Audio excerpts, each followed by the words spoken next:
Bismillahirrahmanirrahim. Assalamualaikum warahmatullahi wabarakatuh. Alhamdulillahi rabbil alamin. Wa sallallahu ala sayyidina wa maulana Muhammadin wa ala alihi at-tayyibin at-tahirin wa ashabihi al-mayamin, amma ba'du. Ma'asyiral muslimin wal muslimat rahimakumullah. Mari kita lanjutkan kajian kita tentang fikih zakat pada pertemuan yang kelima ini. Kita masih membahas masalah-masalah zakat dari kitab Muntakhabul Ahkam. Masalah yang selanjutnya, masalah ke 1152. Mukallaf yang non-sayyid tidak boleh memberikan zakat fitrahnya kepada sayyid.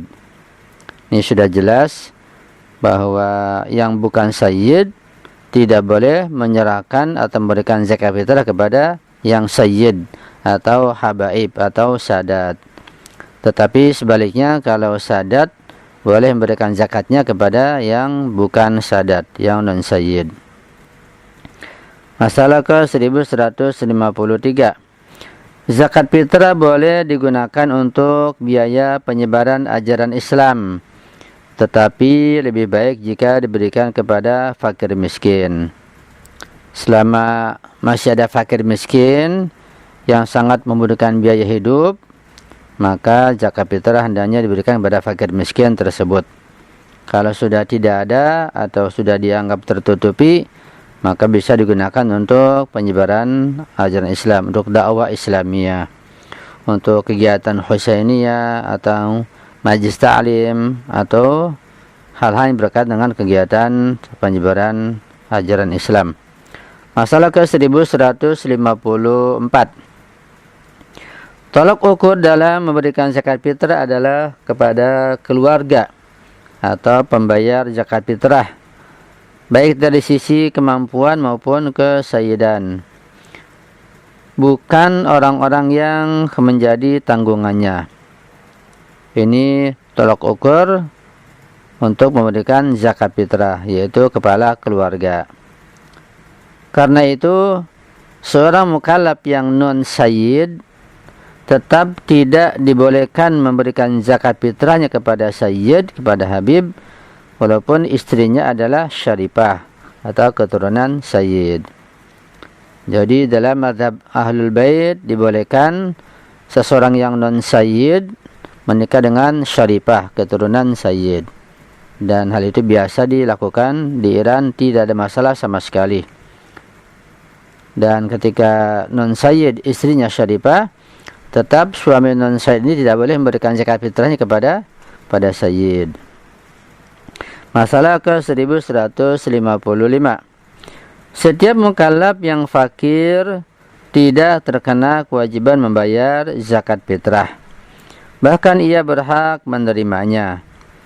Seorang mukallaf yang memberikan zakat fitrahnya kepada seseorang yang nampaknya fakir, tetapi kemudian diketahui bahwa orang tersebut ternyata tidak fakir, dan jika barang atau uang yang telah diberikannya tersebut masih ada, yakni belum digunakan, maka ia boleh mengambilnya kembali dan memberikannya kepada orang yang berhak menerimanya. Dan jika tidak mungkin diambil kembali, maka ia harus mengeluarkan zakat fitrahnya dari harta miliknya yang lain. Ini terkadang terjadi kesalahan dalam memberikan zakat. Ya, yang diberikan zakat diduga orang fakir, miskin, berhak menerimanya, ternyata tidak berhak menerimanya. Ketika ini terjadi, maka uang itu zakatnya diambil kembali dan diberikan kepada yang berhak kalau masih ada. Jika tidak, maka wajib menggantinya dengan yang lain. Jadi si pemberi zakat wajib menggantinya dengan yang lain jika sudah digunakan misalnya. Kemudian tentang orang-orang yang berhak menerima zakat, mustahikin zakat sudah saya jelaskan pada pertemuan pertama. Dan di sini saya akan menambahkan beberapa tambahan terkait masalah mustahikin, orang yang berhak menerima zakat. Di antara masalah fikih yang sering ditanyakan khususnya pada minggu terakhir atau minggu keempat dari bulan suci Ramadan adalah masalah zakat fitrah. Di antara masalah zakat fitrah itu adalah masalah mustahikin atau orang-orang yang berhak menerima zakat fitrah. Siapakah sebenarnya orang-orang yang berhak menerima zakat fitrah? Apakah ciri-ciri atau sifat-sifat mereka? Apakah perbedaan fakir dan miskin? Siapa yang dimaksud amil zakat itu? Dan soal-soal yang lainnya. Para penerima zakat fitrah sama seperti para penerima zakat harta yang disinggung di dalam Al-Quran Al-Karim. Di dalam surat At-Taubah ayat 60. A'udzu billahi minasyaitonir rajim. Innamas shadaqatu lil fuqara'i wal masakin wal 'amilina 'alaiha wal mu'allafati qulubuhum wa fir riqabi wal gharibin wa fi sabilillahi wa ibnis sabil fardhatan minallah wallahu alimun hakim.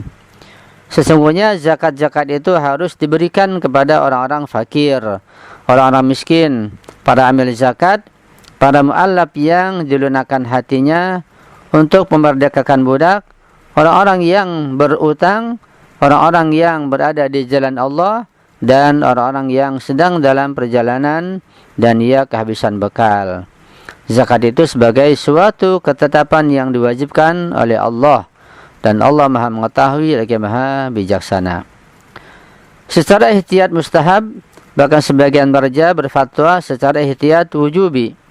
Sebisa mungkin zakat itu diberikan kepada golongan pertama, yaitu para fakir miskin. Dan ketika tidak ditemukan orang-orang fakir miskin tersebut, barulah diberikan kepada golongan yang lainnya. Fakir adalah setiap orang yang biaya hidupnya pas-pasan. Misalnya dia mempunyai gaji sebulan 3 juta rupiah. Pengeluarannya dalam sebulan juga 3 juta rupiah. Adapun miskin ialah setiap orang yang biaya hidupnya lebih besar daripada gajinya atau daripada penghasilannya. Misalnya gajinya hanya 3 juta rupiah sebulan, sementara biaya hidupnya dalam sebulan lebih dari 3 juta rupiah. Para amil zakat yang berhak menerima zakat adalah para amil zakat yang diangkat atau ditunjuk oleh pemerintah Islam, atau oleh wali faqih, atau oleh wakilnya yang resmi. Itu yang berhak menerima zakat. Ambil seperti itu. Dengan ciri tersebut ambil berhak menerima zakat.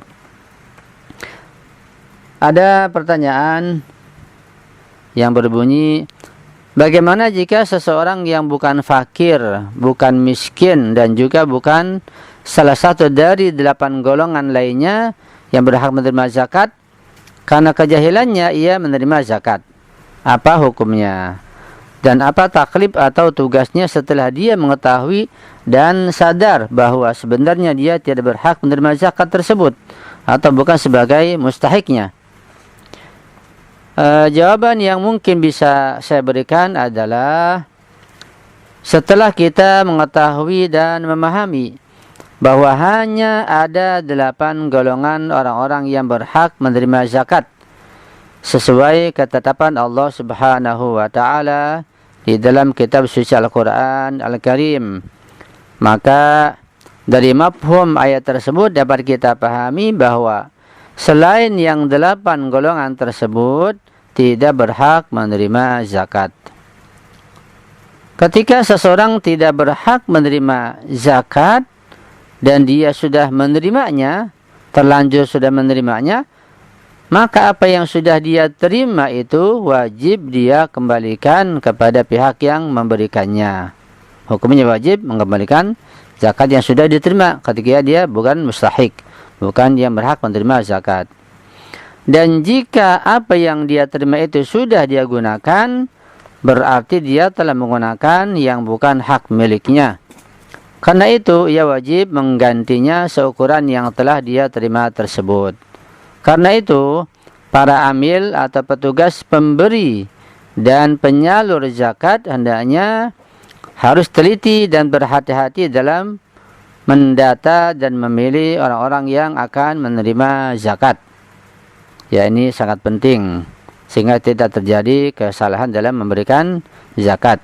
Jangan sampai orang yang nampaknya miskin tapi sebenarnya dia mampu dan kaya, yaitu mampu dalam hidupnya menerima zakat, sehingga zakatnya tidak sah dan wajib diganti atau dikembalikan. Ya. Semoga Allah SWT memaafkan kesalahan kita dan mengampuni semua dosa-dosa kita dan dapat menerima semua amal soleh kita bil hasanil qabul insyaallah. Sampai di sini kajian fikih pada pertemuan yang kelima ini. Mudah-mudahan dapat kita pahami dengan baik. Insyaallah jika terjadi kesalahan, kekeliruan, kehilapan, tolong diperbaiki atau diislah dan disampaikan kepada saya. Kemudian saya mohon doanya selalu dan saya akhiri. Wal afa minkum. Wassalamualaikum warahmatullahi wabarakatuh.